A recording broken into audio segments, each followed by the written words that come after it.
Back of Dartmouth's goal line. Frias whacks at it, but it's held up by Stefanik, and then getting painted at the wall is Grable. Opportunity knocking for Yale in the slot, but the first one to the puck is Stefanik. He'll get it out, but then dumped in deep right at the red line by Forrester, or at least he tried to, but it's blocked going the other way. Nakora in, centering pass, walking in, Grable shoots, he scores!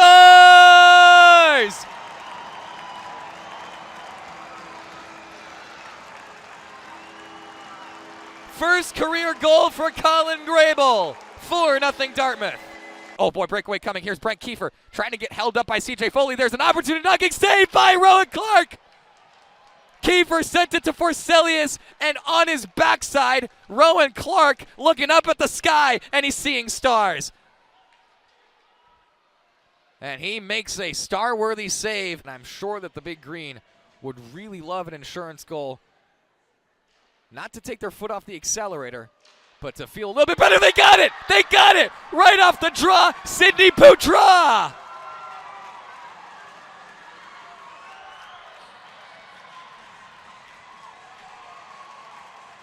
(3-1). Her first career goal. 2:10 to go in regulation. Is there even a conversation for J.J. Cataldo to leave? You'd think it's next available opportunity at this point. But the puck has been in his own zone for a while now, as Jack Ivey picks this one up at center ice. Salice in. Cataldo hesitated toward the bench, but he'll stay back as Army's possession in their attacking zone is not at all secure. Here's Grable. Cataldo has to get back. Grable scores!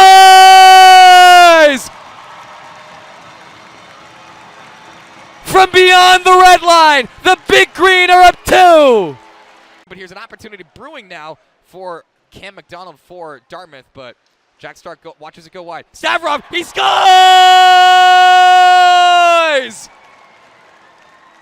2 games, 4 goals, 1-0 Dartmouth. A close one here between Dartmouth and Army.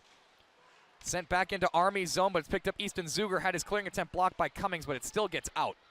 Now across everything to the right side, Owen Nolan. 1-on-3, but he shoots anyway. Why not? No such thing as a bad shot on goal. Saved by Clark. Followed from the left side. Clark is on his back as the shot from Ben Ivey had been gobbled up. And now Brent Kiefer is denied from the right face-off circle by a gymnast, Rowan Clark. He basically did a Yule log roll in the blue paint and keeps 3 big shots for Army out to keep Army off the board. First one was relatively routine, then Clark slipped actually after the second try. Forselius sent it to the right face-off circle, and Clark, who was just trying to pick himself up, had to make a stop. At the red line, dumped in by Posma. 7:16 to go. Met by Mexico. McClinsky back in the net. He tries to clear it. David Posma keeps it alive. To the right side, Lundy. Shot, looking for a tip, and they score! Justin Mexico, not ready to go to Cancun yet. 2-2. Face-off won by AIC, 6-on-4 begins. Bamber fires. They score! Iconic! Iconic! Iconic! 4 seconds into the biggest power play in school history. It's Brett Bamber with the second most iconic goal this season. We've seen this before from him when he tied it against Quinnipiac. AIC was down 5-1. Brett Bamber, we're starting over once again, sir. 3-3 with 35 seconds to go. As in the far corner, the Army Black Knights pick up possession. Sam Grubner, good-looking second-year D-man. As he turns it over, Hayden Stavrov has a lane open. One extra pass, and it's blocked by Grubner. They tried to go with an extra pass from Hayden Stavrov to Cam McDonald. Why wouldn't you try a little misdirection there with Hayden Stavrov having that electrifying start to the season? But the shot was wide open except for the left leg of Sam Grubner, who makes a big play for his 36th block of the year. And the faceoff is won by Army. At the point, Brower will send it in deep. Matt Fusco's there to retrieve it, though he gets whacked by Baron Woodring back of his own net. Silverberg will flip it out of the zone and dumped in deep by Nakor, this time in front of the red line, so it has to be played by the Black Knights, and Cataldo will send it to Vlasic up the left side. Foley meets it at the red line, turns it around, tries to send it forward. He's got Kraus on the left, that's where he goes. Alex Kraus walks in left, circle shoots, and it's saved by J.J. Cataldo with the blocker. About shoulder height. This one, Clark backs it, tried to back it towards Kraus, but it's altered going out of the zone by Army, and then dumped in deep by Tucker McCray. Met by Brock Cummings, right goal line. Cummings loses it to Brower. It goes to the left side of the zone on the left goal line. Tucker McCray goes to Andrew Clark. Back out to the point for CJ Foley, but kind of inaccurate for him. Foley had to reach out across his body to try and save it. He could not. And entering here is Solicha. He shoots! Saved off the chest of Rowan Clark. Solicha tries to get this one back. Instead, it's going the other way. Alex Krause to Brock Cummings.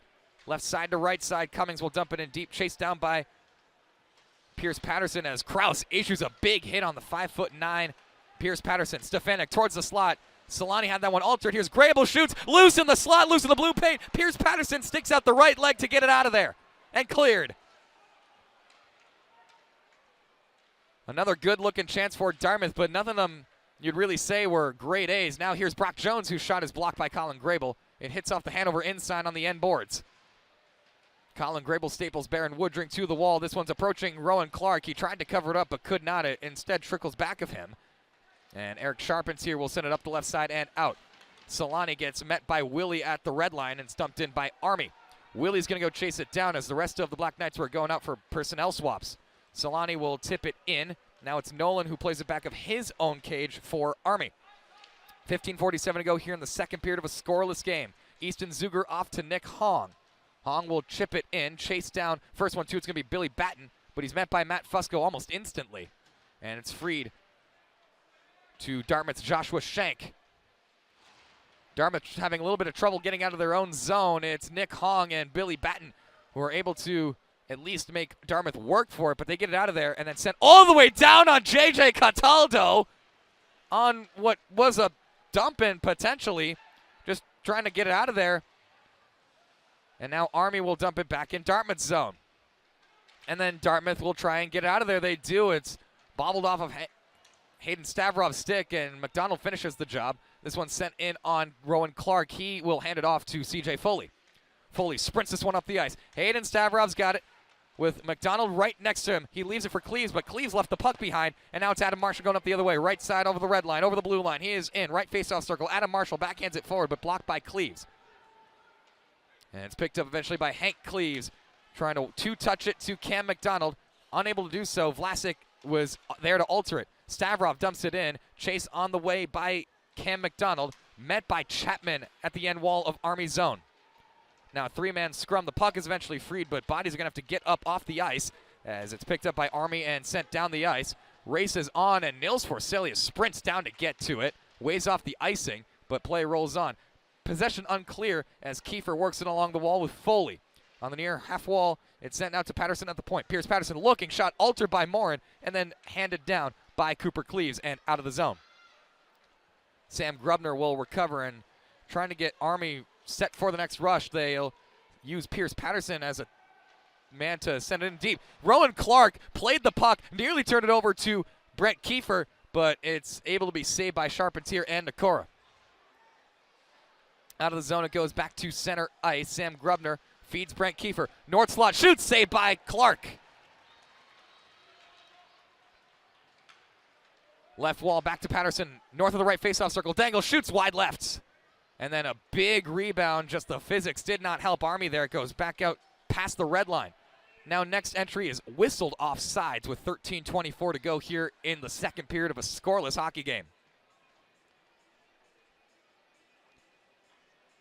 Well, the last time Army played a non-conference game, it was 5-4 after 2. That was a game against the University of Massachusetts, and a game that featured a lot of twists and turns. We'll get to that next whistle, but first things first, at center ice, it's Woodring against Clark. Won by Woodring, back to Easton Zuger in the Army zone. Give and go with Owen Nolan. Zuger up the ice off the right side, off Ivy's stick, and into Dartmouth's zone. Brock Cummings will feed it softly for Andrew Clark, who's going to slow it down just to get his defenders out of the way. Just kind of shake them like you're shaking a wanted level in GTA. Dumped in deep by Matt Fusco. Right faceoff circle picked up Andrew Clark, trying to free the puck away from Black Knights. Here is a nice move by Colin Grable through the right faceoff circle and through a couple of defenders, but nothing materializes from that. Jack Ivey up the left side. Jack Ivey in, shoots, and it's high and wide over the shoulder of Clark and ricochets all the way down back to Army zone. Nolan will pick this one up and send it to Jack Ivey at the red line. Across everything, there's a shot coming from Lucas Kanta, and it's secured by Rowan Clark. Going to that Army game against UMass. UMass led 2-0 approaching the final minute of the first. Owen Murray and Vaslav Neshrasil had a power play goal, but Forsilius struck with 45.4 seconds left in the first. Then Army struck twice in the first, 4:11 of the second with Ben Ivey on the power play and Vincent Salice before Nick Van Tassel tied the game at 3:80 seconds later. Talk about twists and turns. Now at the end of the second, UMass had a power play allowing a Baron Woodring short-handed goal. Face-off is 1-2 Sean Vlasic for Army. Vlasic defended there by Stefanik. Tucker McRae helps out in there as well in the far corner. Trying to be free to Solani, but Brower keeps it in play, and Solani now keeps it for Dartmouth. 2-on-2 on the clearing attempt. It's successful for Dartmouth. Just to finish that thought, by the way. Oh, hold on a minute. Here is an opportunity. Shank trying to find Stefanik, but the pass is little in front of him at the east slot. McRae from the point. Shoots. Saved by Cataldo. Rebound is on. Third rebound. Oh, it didn't go. Oh, it didn't go. JJ Cataldo stopped this one. Now a shot from the slot by Bosconi is blocked. Player goes down for Dartmouth. Wow. And a trip coming here against Lucas Kanta. Talking about power plays. A shorthanded Woodring goal before UMass converted. Kept that game 4-4.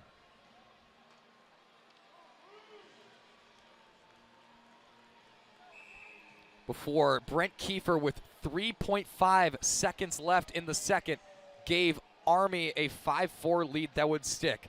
Lucas Kanta's 4th penalty of the year.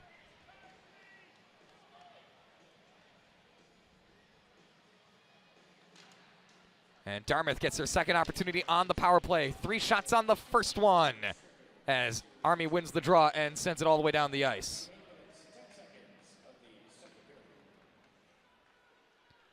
So now Dartmouth, can they get one in the back of the net? The high-octane offense has not seen any conversions yet today, but here's Hayden Stavrov in, cross everything to the right side, on the wrong side of the wrong skate of Hank Cleaves, and it ricochets out all the way back to Dartmouth's zone.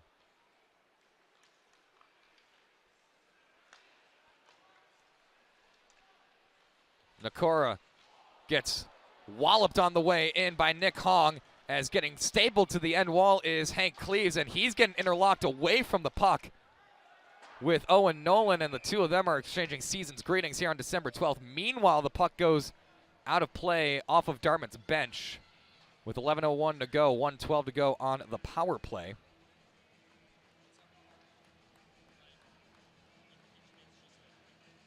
From the notes I have, Lucas Kanta's 4th penalty of the year for 16 minutes. He entered today with 3 penalties for 14 minutes. Trying to do a little bit of mental math on that one.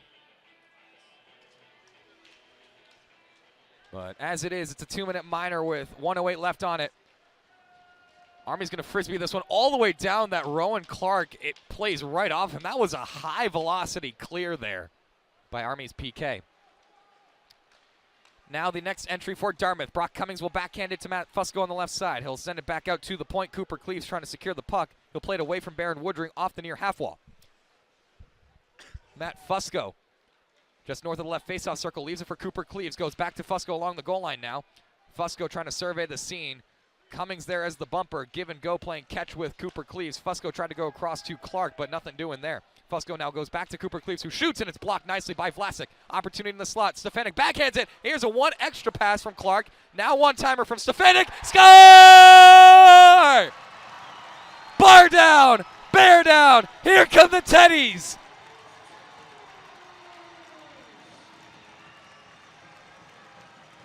Jason Stefanik's 2nd goal of the year, and here comes the fur.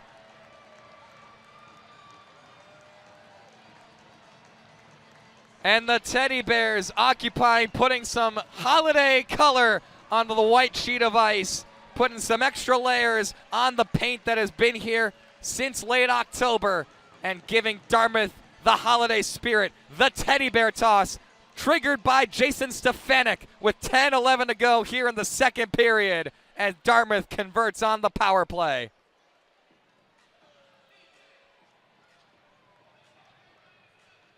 Players are using their stick as brooms to try and create a little bit of piles for everyone here at Dartmouth with all the good stuff that's going to get very quickly collected. There's about 5 hubs of teddy bears. There's one in the left face-off circle of Dartmouth's attacking zone on the left side of the ice. There's one just north of the right face-off circle in the attacking zone for Dartmouth on the left side of the ice. One that's going to require at least 2 trash bags or plastic bags to fill with teddy bears to try and rescue for the good causes that they will be going to. There's one at the near half wall on the right side of the ice, right face-off circle, and then there's one at the north end of the left face-off circle on the right side of the ice. Oh, it's a beautiful scene. It is absolutely beautiful.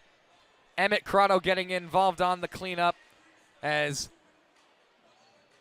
there is now basically a thing that looks like field goal uprights being used to shuffle all of the remaining teddy bears just north of the T in Dartmouth College. The first T in Dartmouth College, the 4th letter just behind it. And a plastic bag is getting filled up.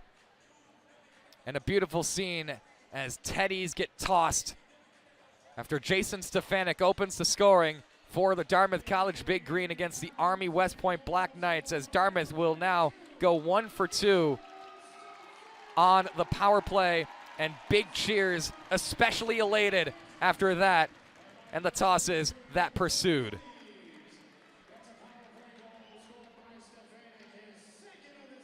Jason Stefanik, 2nd of the season for the first-year player out of Yorba Linda, California, who had an assist and 2 shots on goal on Saturday against Yale. He spent the last 3 years in the BCHL, including the last 2 with the Trail Smoke Eaters, playing 159 games in the BCHL, 59 goals, 66 assists, 125 points. Out of the Teddy Bear timeout, the opening puck drop matchup is run back with Hank Cleves and Nick Hong, and won by Dartmouth, now leading 1-0 with 10:06 to go here in the second period. Dartmouth capitalizing on the power play after the trip was called. There's another opportunity north of the blue paint, shoved in front of JJ Cataldo, and he smothers it and brings us to break. The blue paint getting knocked on by Hank Cleves, Cam McDonald, and even a little bit of Hayden Stavrov, because when is Hayden Stavrov not involved in the offense? And that'll bring us to our media timeout. 1-0 Dartmouth, 9:55 to go here in the second period. A power play goal by Jason Stefanik. The difference. This is Dartmouth Hockey coming your way from Thompson Arena and Learfield.